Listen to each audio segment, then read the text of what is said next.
película.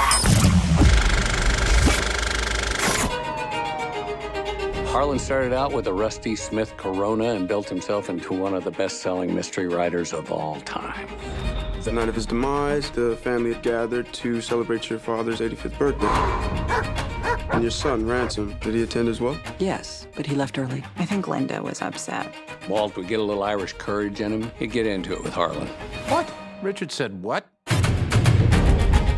Are you baiting me, detective? Attempting to be thorough so we can figure out the manner of death. You mean if someone killed him? You know, your character has one aspect that I think is amazing. The fact that she throws up when she is about to lie. And I think we all have something that would give us away in a case like this. For example, I Google everything. So I'm pretty sure they would find in my, how to murder. So what is it that you do that might give you away? I blush. I blush a lot. Like, really, like... Doesn't matter how much makeup I have or whatever, it just comes through like tomato red. I'm the same exact way. That's why I can't play poker. I just get, even if I had good cards, bad cards. Yeah, I can feel the heat. Oh, just from the toes up. Start sweating. Yeah. I'd give myself up. If I did something like that, I couldn't live with it. I couldn't live with the guilt, because that's a hell of a thing. True. You can't, I mean, taking another life, I think that changes you forever. Of course, and it seems like it gets easier once you do it, right? I mean, I hope it doesn't. I don't know. I've never killed anyone. Are you confessing to me right now? No. I'm Mexican. I'm clean. I'm nice. I'm so bad at lying. I can't. I'm a terrible actor. I'm a terrible actor. Maybe he's lying right now and we don't know. Exactly. Maybe he's great. How do we know that? A great liar. Yeah. Maybe similar to Jaden. I don't know. I was thinking about this the other day. I feel like my guilt would be too much. I'm the kind of person where if I feel like I've done something wrong, I'm usually the first to try and make it better and get everyone okay. Mr. Blanc, I just buried my father who committed suicide. Why are you here? I suspect foul play. I have eliminated no suspects. It was such a great experience to see you both interacting and having a comedy. Did you discover something about yourself that you do know while doing Knives Out? Big mistake about people that make about it is that I'm funny in real. Well, I think I'm quite funny in real. Am I funny in real life?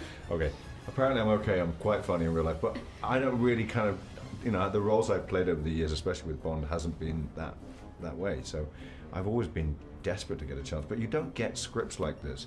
There aren't that many truly funny scripts out there. I wish. A lot of scripts nowadays are done. Comedies are improvised. Where there isn't a script, it's sort of made, and I don't have that skill set.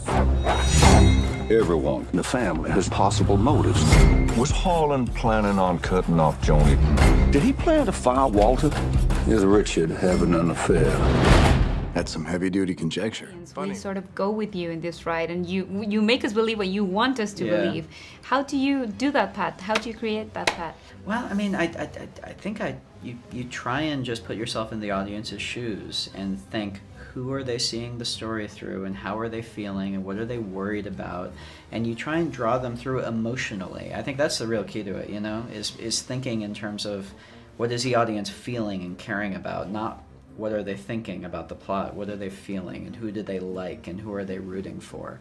To me, if you can have those be the things that are really pulling you through the story, you're more likely to truly engage an audience. Funny, Ransom, you skipped the funeral, but you're early for the will reading. Up your ass. Very nice. Ransom. You gotta do this more often. I feel like these characters kind of reflect an illness in society, like each one of them. So what would you say is the illness yours reflect?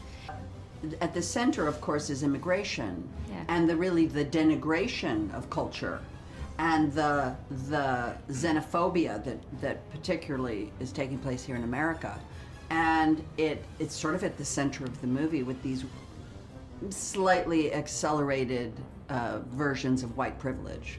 And, and she is not only the moral center of the movie and the love, she's the love in the center. Families should be about love, and our family in the movie is not. It's about greed. And at the center of the movie is a woman who is pure love, and you cannot find a more beautiful example of that than Ana de Armas. And I would watch her do anything. Well, this, I'm voguing her because if you'll notice Ryan's camera, She vogues always. That's amazing. Ryan's camera goes in on her face for so much of the storytelling. Disconnected privilege. You know, when someone is born into such entitlement, I think they lose perspective. And I think when you lose perspective, it's easy to kind of see the world as a victim. And I think that's what my character represents. All of them lied to me. There is one guilty party behind it all. You know something. Spill it. Oh my God. Tell me what happened to my grandfather. I think you have something you want to tell me.